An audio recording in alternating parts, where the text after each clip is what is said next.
Merci Madame la modératrice, chers maîtres, chers collègues, honorables assistants.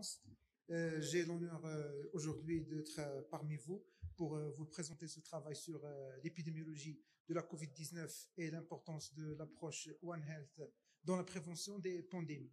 En fait, actuellement, on préfère le mot approche que concept, puisque concept, c'est comme si on voulait vendre quelque chose, c'est plus théorique par rapport à une approche qui est un mot qui permet de concrétiser ce concept.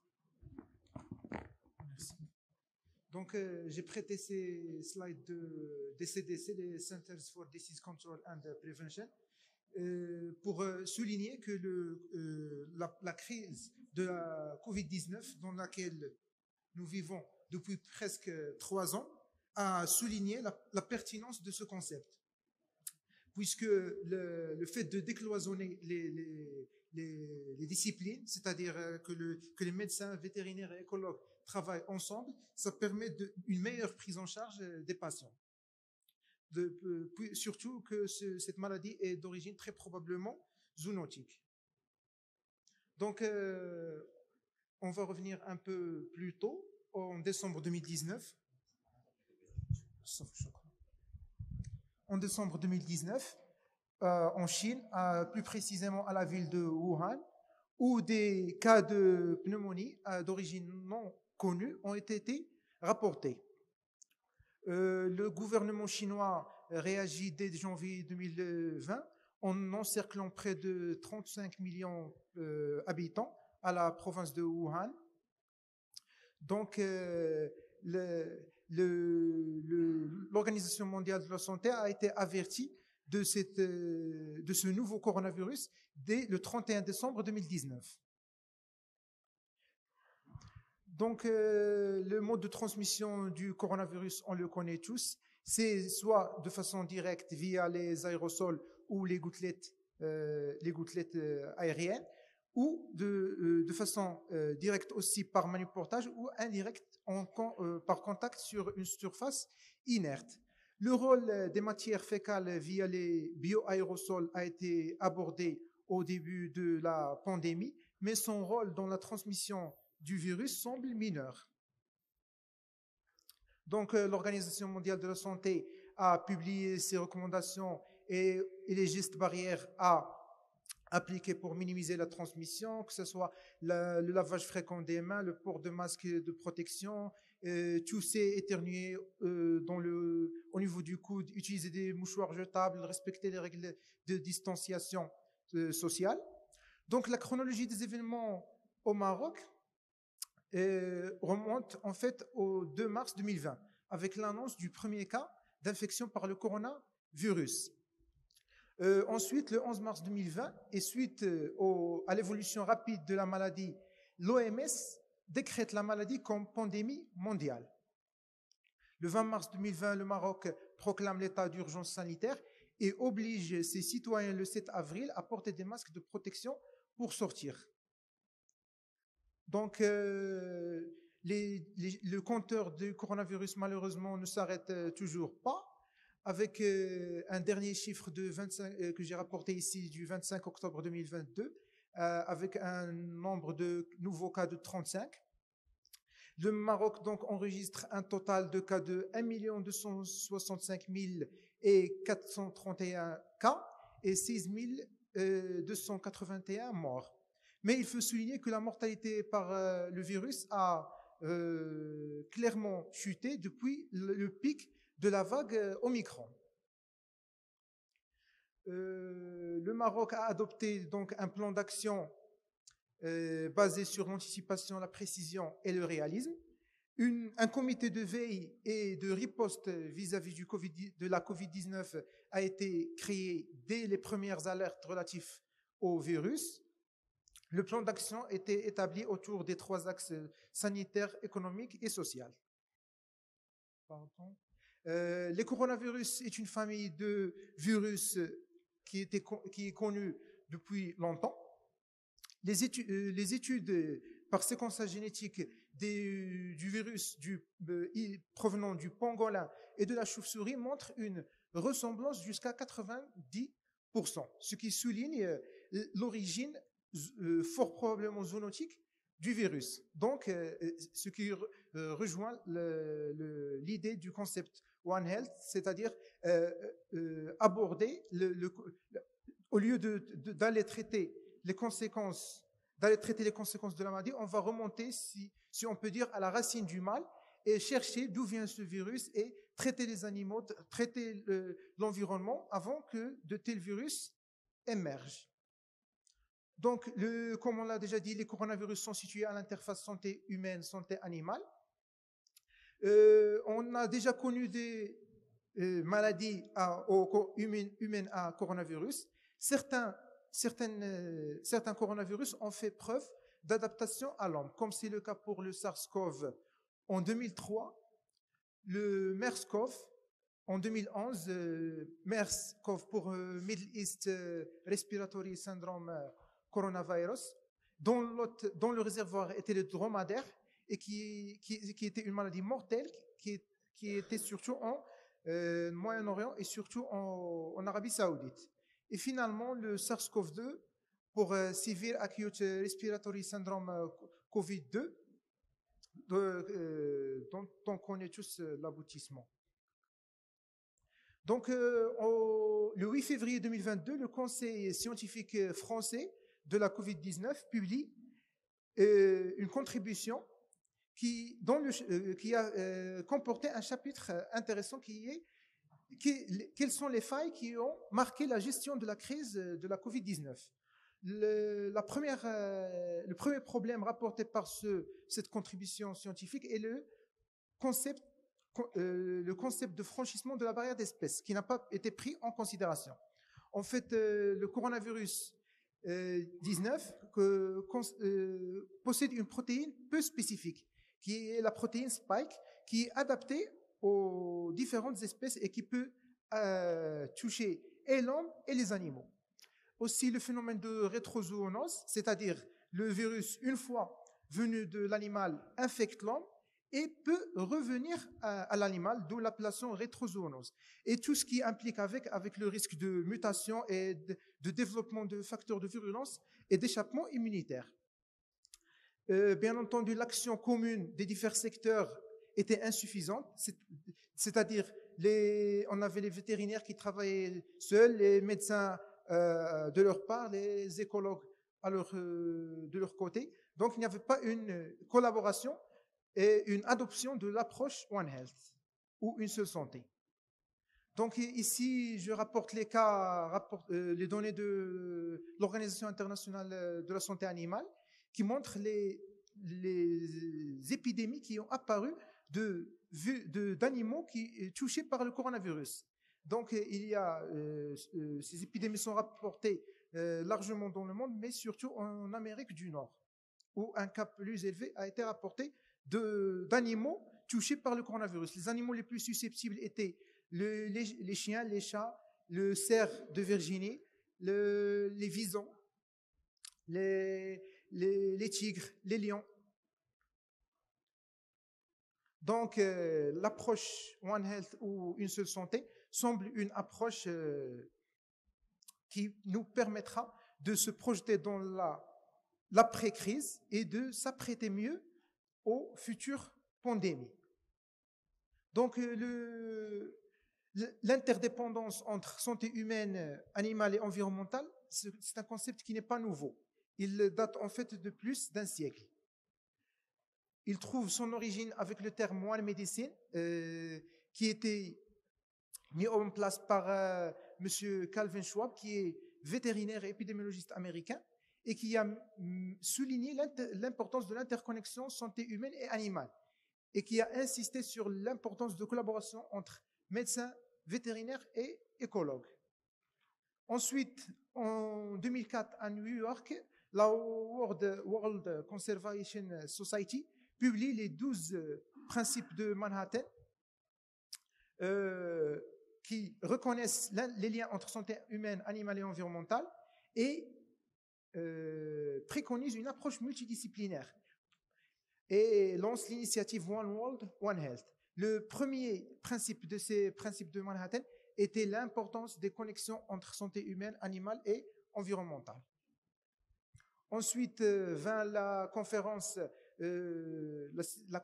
en Égypte, à Sharm el-Sheikh, dans les suites de la pandémie au virus H1N1, et où le terme One Health a été établi.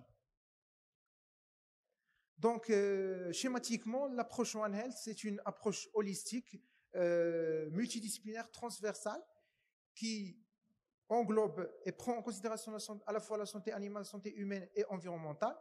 On connaît que la santé humaine est définie par l'OMS comme un état de bien-être physique et psychique, et pas seulement l'absence de maladie ou d'infirmité. La santé animale, selon l'Organisation internationale de la santé animale, est définie par l'absence de maladie, de stress, de peur, de soif, faim animale. Et la santé environnementale est en fait plus difficile à définir, mais on peut la définir en se rapportant à la santé humaine, c'est-à-dire on peut la marquer par les divers facteurs physiques, chimiques, sociaux que l'environnement exerce comme impact sur la santé humaine. Donc, le concept One Health n'est pas seulement de la théorie, il est adopté sur les plus hauts niveaux. Comme le souligne ce communiqué commun par le groupe tripartite, c'est-à-dire l'Organisation mondiale de la santé, l'OMS, l'Organisation internationale de santé animale et l'Organisation des Nations unies de l'alimentation et de l'agriculture, la FAO, avec le PNUE, le programme des Nations unies de l'environnement, et qui reconnaît l'interdépendance entre santé humaine, animale et environnementale, et appelle à considérer santé humaine et animale environnementale comme une et agir comme telle. Donc, quels sont les incitatifs majeurs pour adopter l'approche One Health? C'est en fait les facteurs qui favorisent, ou les facteurs de risque de l'émergence des zoonoses. Donc, quelques chiffres sur cette diapositive. Environ 60% des maladies infectieuses humaines existantes sont zoonotiques, c'est-à-dire d'origine animale. Au moins 75% des agents pathogènes des maladies infectieuses humaines émergentes, notamment Ebola, VIH, la grippe et très probablement la COVID-19, sont d'origine animale. 5 nouvelles maladies humaines apparaissent chaque an, dont 3 environ sont d'origine animale. Et enfin, 80% des agents qui ont un potentiel d'être utilisés à des fins bioterroristes sont des agents zoonotiques. Donc les zoonoses, ce n'est pas un phénomène nouveau. Depuis la domestication des animaux, on a connu des zoonoses, mais ce dernier siècle, on a une accélération des épidémies causées par des agents zoonotiques. Donc, il faut adopter des approches pluridisciplinaires et multisectorielles pour être mieux préparé aux éventuelles pandémies. Donc, le premier facteur de risque, c'est l'élevage de la croissance, l'élevage en croissance, bien que l'élevage contribue à la sécurité alimentaire, mais c'est en fait une perte de biodiversité. Si on part pour les poulets, si on part en 1960, les chiffres ne sont pas bien visibles, mais si on part en 1960, on élevait environ 5 milliards de poulets dans le monde. Actuellement, on est à presque 25 milliards. De même pour les porcs, on était en 1960 à environ 500 millions. Actuellement, on est à presque 1 milliard. Les bovins, c'était en 1960 à un peu moins d'1 milliard. Actuellement, on est à environ 1,7 milliard. Donc, l'élevage, c'est de la perte de la biodiversité. Il contribue aussi au réchauffement climatique par l'émission des gaz et par l'agriculture aussi.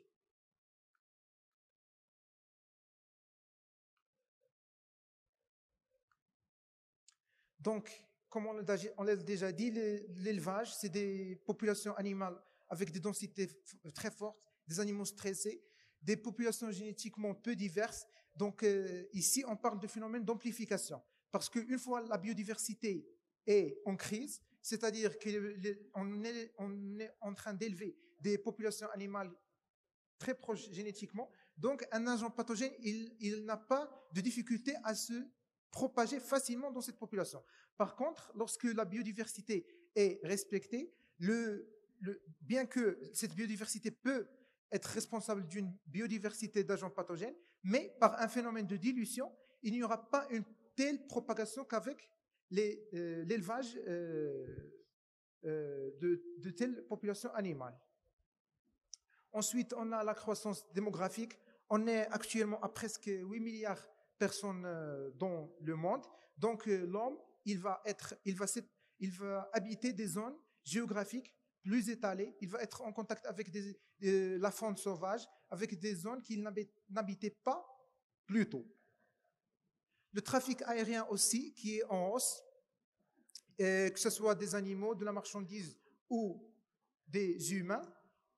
Par exemple, si on prend ces chiffres, le trafic aérien double tous les 15 ans. Et avec de 1970 à 2018, une multiplication à 1300%. Donc c'est quelque chose de colossal. Et pour illustrer ce phénomène de trafic aérien qui augmente et de globalisation du monde, on va illustrer deux exemples. Comme c'est le premier exemple, c'est la pandémie de H1N1 qui a commencé en avril 2009 dans des élevages de porcs. Il a fallu environ 3 mois pour que l'Organisation mondiale de la santé la décrète comme pandémie mondiale. Pour le SARS-CoV-2, il apparaît en décembre 2019 à la ville de Wuhan. Le marché de Wuhan a été largement impliqué au début, mais en fait, le vrai patient zéro, on ne le connaît pas. Actuellement, on dit que le marché de Wuhan avait plus un rôle d'amplification et pas de véritable apparition du virus.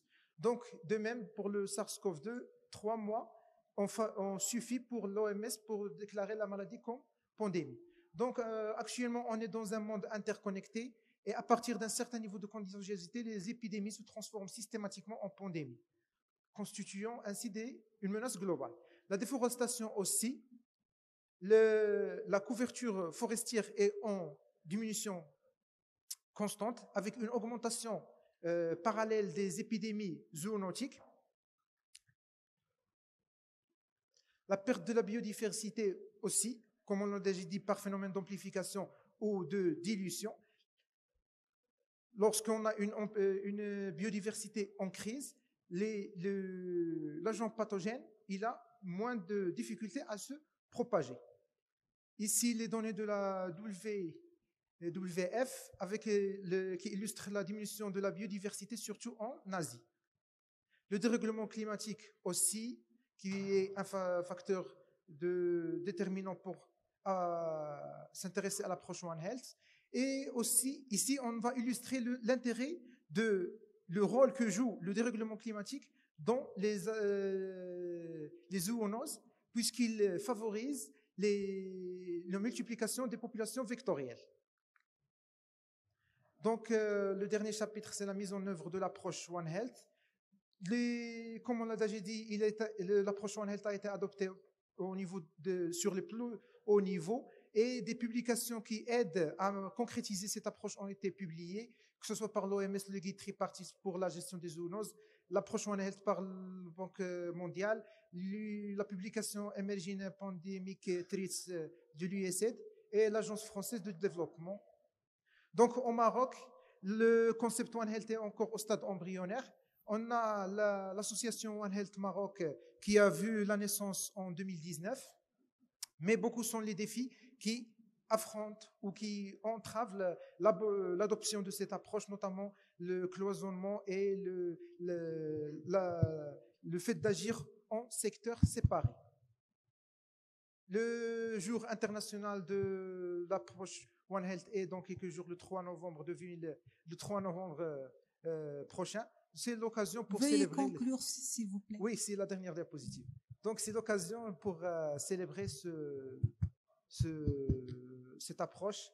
Donc, ignorer notre interdépendance avec le reste du vivant, c'est prendre des risques pour la santé publique. Et je vous remercie. Merci, docteur Grari, pour cette présentation qui apporte un nouvel concept par rapport à la santé humaine, animale, par rapport à l'environnement où les humains et les animaux évoluent. Donc, on va prendre une seule question, s'il vous plaît, pour clôturer la session.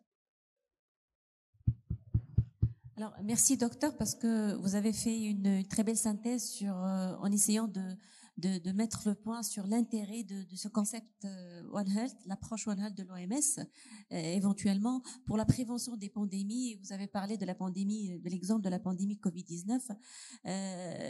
Bien évidemment, chaque fois qu'on a un enjeu, on est face à un enjeu majeur de santé publique. Cette approche une seule santé, un seul monde paraît très pertinente parce que il faut décortiquer le problème dans toutes ses facettes en prenant en considération non seulement la santé humaine, mais aussi la santé animale et l'environnement, sans oublier l'environnement. Et tu l'as bien souligné à travers votre présentation. Pour cela, bien sûr, il faut une volonté politique derrière, il faut une coordination efficace de tous les systèmes et il faut bien sûr un engagement à tous les niveaux. Et donc, je vous remercie pour cette synthèse. Merci.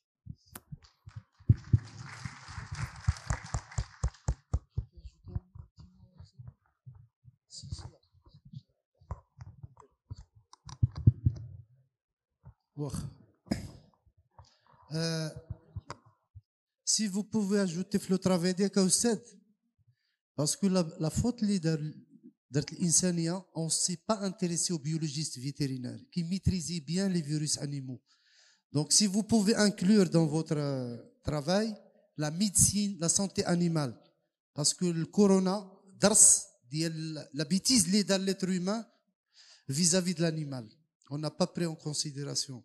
Donc, c'est un sujet santé publique très intéressant. On reste en contact, Inch'Allah.